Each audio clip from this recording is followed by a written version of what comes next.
ಶಾಸಕ ಉಮೇಶ್ ಜಾಧವ್ ಕಾಂಗ್ರೆಸ್ ತೊರೆಯೋದು ಫಿಕ್ಸ್ ಅನ್ನೋ ಒಂದು ಮಾಹಿತಿ ಲಭ್ಯವಾಗ್ತಾ ಇದೆ. ವಿಪ್ ಜಾರಿಯಾಗಿದ್ರೂ ಕೂಡ ಕಾಂಗ್ರೆಸ್ ಶಾಸಕಾಂಗ ಸಭೆಗೆ ಭಾಗಿಯಾಗಲ್ಲ. ಕಾಂಗ್ರೆಸ್ ನಡೆಗೆ ಉಮೇಶ್ ಜಾಧವ್ ಸಿಟ್ಟಾಗಿದ್ದಾರೆ. ಕಲಬುರಗಿಯಲ್ಲಿ ಟಿವಿ5ಗೆ ರಾಮಚಂದ್ರ ಜಾಧವ್ ಅವರ ಸಹೋದರ ಈ ಒಂದು ಹೇಳಿಕೆಯನ್ನು ಕೊಟ್ಟಿದ್ದಾರೆ. ಸಮ್ಮಿಶ್ರ ಸರ್ಕಾರದಲ್ಲಿ ಉಮೇಶ್ ಜಾಧವ್ ಅವರನ್ನ ಸಂಪೂರ್ಣವಾಗಿ ನಿರ್ಲಕ್ಷಿಸಿದ್ದಾರೆ, ಹಣಕ್ಕಾಗಿ ಬಿಜೆಪಿಗೆ ಸೇಲ್ ಆಗಿದ್ದಾರೆ ಅಂತ ಆರೋಪಿಸಿದ್ದಾರೆ.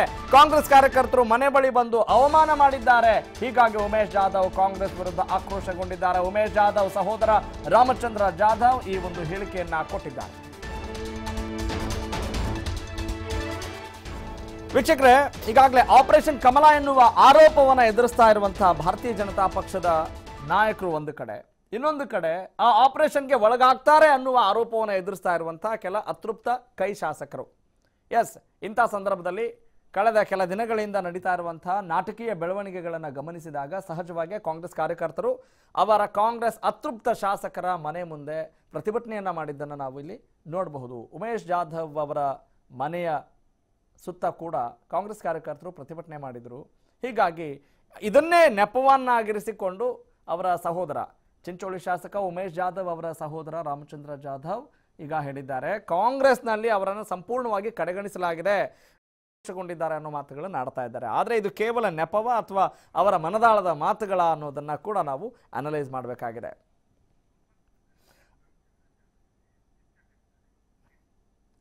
ಓಕೆ ವೀಕ್ಷಕರೇ, ನಮ್ಮ ಟಿವಿ5 ಕರೆಸ್ಪಾಂಡೆಂಟ್ ಗೋಪಾಲ್ ಕುಲಕರ್ಣಿ ಈಗ ಉಮೇಶ್ ಜಾಧವ್ ಅವರ ಸಹೋದರ ರಾಮಚಂದ್ರ ಜಾಧವ್ ಅವರ ಜೊತೆ ಮಾತನಾಡಿದ್ದಾರೆ. ಆ ಮಾತುಗಳು ಹೇಗಿದ್ದಾವೆ ಬನ್ನಿ ಕೇಳೋಣ. ಈಗಾಗಲೇ ಕಾಂಗ್ರೆಸ್ನಿಂದ ಬಹುದೂರ ಹೋಗಿರತಕ್ಕಂಥ ಕಲಬುರಗಿ ಜಿಲ್ಲೆ ಚಿಂಚೋಳಿ ಶಾಸಕ ಉಮೇಶ್ ಜಾಧವ್ ಅವರು ಇವತ್ತಿಗೂ ಕೂಡ ಸಂಪರ್ಕಕ್ಕೆ ಸಿಗ್ತಾ ಇಲ್ಲ. ಕಳೆದ ಹಲವು ದಿನಗಳಿಂದ ಮುಂಬೈಲಿದ್ದಾರೆ ಅನ್ನೋ ಮಾತನ್ನು ಕೇಳಿ ಬರ್ತಾ ಇದೆ. ಸೊ ಇವರಿಗೆ ಜಾಧವ್ ಅವರಿಗೆ ಸಂಪರ್ಕ ಮಾಡಿದಂಥ ಅನೇಕ ರಾಜ್ಯ ನಾಯಕರು ಕೂಡ ವಿಫಲರಾಗಿದ್ದಾರೆ, ಅಂದರೆ ಅವ್ರನ್ನ ಕಮ್ಯುನಿಕೇಷನ್ ಮಾಡಲಿಕ್ಕೆ ಆಗ್ತಾ ಇಲ್ಲ. ಸೊ ಹೀಗಾಗಿ ಅವರ ಸಹೋದರ ರಾಮಚಂದ್ರ ಜಾಧವ್ ಅವರ ಮೂಲಕ ಸಂಪರ್ಕ ಮಾಡುವಂಥ ಪ್ರಯತ್ನ ಇವತ್ತಿಗೂ ಕೂಡ ಮಾಡ್ತಾ ಇದ್ದಾರೆ. ಅಂದರೆ ಈ ಬೆಳವಣಿಗೆ ಬಗ್ಗೆ ಮಾತಾಡಲಿಕ್ಕೆ ಖುದ್ದು ಉಮೇಶ್ ಜಾಧವ್ ಅವರ ಸಹೋದರರು ನಮ್ಮ ಜೊತೆಲಿದ್ದಾರೆ. ಸರ್ ಹೇಳಿ, ಇವ್ರಿಗೆ ಕಾಂಗ್ರೆಸ್ನಿಂದ ದೂರ ಹೋಗಲಿಕ್ಕೆ ಮೇನ್ ಇಂಟೆನ್ಷನ್ ಯಾಕೆ, ಕಾರಣ ಏನು? ಕಾರಣ ಅಂದರೆ ಒಂದು, ಈ ಸಮ್ಮಿಶ್ರ ಸರ್ಕಾರದಲ್ಲಿ ಕೆಲಸಗಳು ಏನು ಆಗ್ತಾ ಇಲ್ಲ. ಯಾಕಂದರೆ ಜನರು ಭಾಳ ಉತ್ಸಾಹದಿಂದ ಮತ್ತು ಅವ್ರ ನಿರೀಕ್ಷೆ ಇಟ್ಕೊಂಡು ಇದನ್ನು ಮತಗಳನ್ನು ಹಾಕಿ ಗೆಲ್ಲಿಸಿದ್ದಾರೆ. ಅವ್ರ ಮಟ್ಟದ ಕೆಲಸಗಳು ಆಗ್ತಾ ಇಲ್ಲ ಈ ಸರ್ಕಾರದಲ್ಲಿ ಅಂತ ಹೇಳಿಬಿಟ್ಟು ಇದು ಒಂದು ಕಾರಣ. ಇನ್ನೊಂದು ಕಾರಣ ಅಂದರೆ ಮೊನ್ನೆ ಮಂತ್ರಿ ಸ್ಥಾನವನ್ನು ಎಕ್ಸ್ಪಾನ್ಷನ್ ಮಾಡಿದಾಗ ನಮ್ಮ ಗುಲ್ಬರ್ಗ ಜಿಲ್ಲೆಗೆ ಒಂದೇ ಒಂದು ಮಂತ್ರಿ ಸ್ಥಾನವನ್ನು ಕೊಟ್ಟಿದ್ದಾರೆ.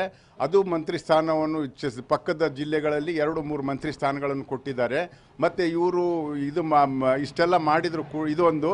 ಮತ್ತು ಇನ್ನೊಂದು ದೂರ ಉಳಿಲಿಕ್ಕೆ ಕಾರಣ ಅಂದರೆ ಮೊನ್ನೆ ಇಷ್ಟೆಲ್ಲ ಆದರೂ ಕೂಡ ನಮ್ಮ ಯಾರಿಗಂದರೆ ಈಗ ಅಜಯ್ ಸಿಂಗ್ ಆಗಲಿ ಅಥವಾ ನಮ್ಮ ಬೇರೆ ಶಾಸಕರೇ ಆಗಲಿ, ದರ್ಶನಾಪುರ ಸಾಹೇಬರೇ ಆಗಲಿ, ಯಾರೇ ಬೇರೆ ಆಕಾಂಕ್ಷಿಗಳು ಅವ್ರ ಫಾಲೋವರ್ಸ್ಗಳು ಪ್ರತಿಭಟನೆ ಮಾಡಿದರು. ಮಂತ್ರಿ ಸ್ಥಾನ ಕೊಟ್ಟಿಲ್ಲ ಅಂತ ಹೇಳಿಬಿಟ್ಟು ನಮ್ಮ ಕಾರ್ಯಕರ್ತರು ಮಾಡಿದ್ದಾರೆ. ಅಜಯ್ ಸಿಂಗ್ ಅವ್ರ ಕಾರ್ಯಕರ್ತರು ಕೂಡ ಪ್ರತಿಭಟನೆ ಮಾಡಿದ್ದಾರೆ. ಅವರು ಮಾಡಿಬಿಟ್ಟು ಮನವಿಯನ್ನು ಕೊಟ್ಟಿದ್ದಾರೆ ಅಷ್ಟೇ ವಿನಃ ಯಾರ ಮನೆ ಎದುರುಗಡೆ ಹೋಗ್ಬಿಟ್ಟು ಈ ಥರ ಗಲಾಟೆ ಮಾಡಲಿಲ್ಲ. ಇಲ್ಲಿ ನಮ್ಮ ಮನೆ ಎದುರುಗಡೆ ಬಂದುಬಿಟ್ಟು 50 ಕೋಟಿಗೆ ಮಾರಾಟ ಆಗಿಬಿಟ್ಟಿದ್ದಾರೆ ಮತ್ತು ಅವಾಚ್ಯ ಶಬ್ದಗಳನ್ನೆಲ್ಲ ಬಳಸಿದ್ದಾರೆ. ಅದನ್ನು ಕೂಡ ನೋಂದಾಯಿಸಿಬಿಟ್ಟು ಸ್ವಲ್ಪ ಅವರಿಗೆ ಮೈಂಡ್ ಡಿಸ್ಟರ್ಬ್ ಆಗಿಬಿಟ್ಟು ಸ್ವಲ್ಪ ಅದಕ್ಕೆ ಅವರಿಗೆ ಸ್ವಲ್ಪ ಸುಧಾರಿಸ್ಕೊಳ್ಳಿಕ್ಕೆ ಸ್ವಲ್ಪ ದಿವಸಗಳು ಬೇಕಾಗುತ್ತೆ. ಸುಧಾರಿಸ್ಕೊಂಡು ಡಿಸಿಷನ್ ತಗೊಳ್ತೀನಿ ಅಂತ ಹೇಳ್ತಾ ಇದ್ದಾರೆ. ಈಗ ಅವ್ರು ನೇರವಾಗಿ ಕಾಂಗ್ರೆಸ್ ನಾಯಕರಿಗೆ ಉಮೇಶ್ ಜಾಧವ್ ಅವರಂತೂ ಸಿಗ್ತಾ ಇಲ್ಲ. ಸೊ ತಮ್ಮ ಮೂಲಕ ಏನೋ ಸಂಪರ್ಕ ಮಾಡುವಂಥ ಪ್ರಯತ್ನ ಕೂಡ ಮಾಡಿದ್ದಾರೆ. ನಾಯಕರು ತಮಗೂ ಕಾಂಟ್ಯಾಕ್ಟ್ ಮಾಡಿದ್ದಾರೆ. ತಾವು ಉಮೇಶ್ ಜಾಧವ್ ಅವ್ರ ಜೊತೆ ಮಾತಾಡಿದಂಥ ಸಂದರ್ಭದಲ್ಲಿ ಅವ್ರ ಮೈಂಡ್ ಸೆಟ್ ಹೇಗಿತ್ತು? ಅದೇ ಮೈಂಡ್ ಸೆಟ್ ಅದೇ, ಇದೆಲ್ಲ ನೋಡಿಬಿಟ್ಟು ಈ ಬೆಳವಣಿಗೆಗಳನ್ನು ನೋಡಿಬಿಟ್ಟು ಮೊನ್ನೆ ಮತ್ತೆ ಅವ್ರು ಬರ್ತಾಯಿದ್ರು. ಯಾಕಂದರೆ ನಮ್ಮ ಈಶ್ವರ್ ಖಂಡ್ರೆ ಸಾಹೇಬರು ಮತ್ತು ಹಿರಿಯ ನಾಯಕರೆಲ್ಲ ಹೇಳಿದ ಮೇಲೆ ಅದು ಅವ್ರಿಗೆ ಒಪ್ಪಿಗೆ ಮಾಡ್ಕೊಂಡು ಬರ್ತಾಯಿದ್ರು. ಬಂದ ಮೇಲೆ ಕೂಡ ಮನೆ ಎದುರುಗಡೆ ಬಂದು ಗಲಾಟೆ ಮಾಡಿದ್ದಕ್ಕೆ ಅವರಿಗೆ ಭಾಳ ಮನಸ್ಸು ನೊಂದಿದೆ ಅವರಿಗೆ. ಆದ್ದರಿಂದ ಏನೋ ಸ್ವಲ್ಪ ಅವ್ರ ಮಾತನ್ನ ಇದರಲ್ಲಿ ನೋಡಿದರೆ ಮನನೊಂದು 1-2 ದಿವಸ ಬೇಕು, ಇನ್ನೂ ವಿಚಾರ ಮಾಡ್ತೀನಿ ನಾನು, ಸ್ವಲ್ಪ ನನಗೆ ಸರಿ ಅನಿಸಿದರೆ ಹೋಗ್ತೀನಿ ನಾನು, ಯಾಕೋ ಇದಾಗ್ತಾ ಇದೆ ಅಂತ ಹೇಳಿದ್ರು. ಇದನ್ನು ನೋಡಿಬಿಟ್ರೆ ಸ್ವಲ್ಪ ಅನುಮಾನನೇ ಇದೆ ಏನು ಮಾಡ್ತಾರೋ ಅನ್ನೋದನ್ನು. ಒಟ್ಟಾರೆ ಏನಂತ ಹೇಳಿದ್ರೆ ಕಾಂಗ್ರೆಸ್ಸಲ್ಲಿ ಈಗ ಅವ್ರಿಗೆ ಇರೋದೇ ಅನುಮಾನ ವ್ಯಕ್ತಪಡಿಸಿದ್ದಾರೆ ಅನ್ನೋ ಮಾತನ್ನು ಅವರ ಕುಟುಂಬದವರು ಹೇಳ್ತಾ ಇದ್ದಾರೆ. ಯಾಕಂತ ಹೇಳಿದ್ರೆ ಈಗಾಗಲೇ ಅವರು ಕೂಡ ಕಮ್ಯುನಿಕೇಷನ್ ಮಾಡಿದ ಸಂದರ್ಭದಲ್ಲಿ ನನಗೆ ಮೈಂಡ್ ಸೆಟ್ ಡಿಸ್ಟರ್ಬ್ ಆಗಿದೆ, ಹಾಗಾಗಿ ನಾನು ಇಲ್ಲಿ ಉಳಿಯೋದು ಡೌಟು ಅನ್ನೋ ಮಾತನ್ನು ವ್ಯಕ್ತಪಡಿಸಿದ್ದಾರೆ. ಕ್ಯಾಮ್ರಾಮನ್ ಶಂಕರ್ ಜೊತೆ ಗೋಪಾಲ್ ಕುಲಕರ್ಣಿ, ಟಿವಿ5 ಕಲಬುರಗಿ.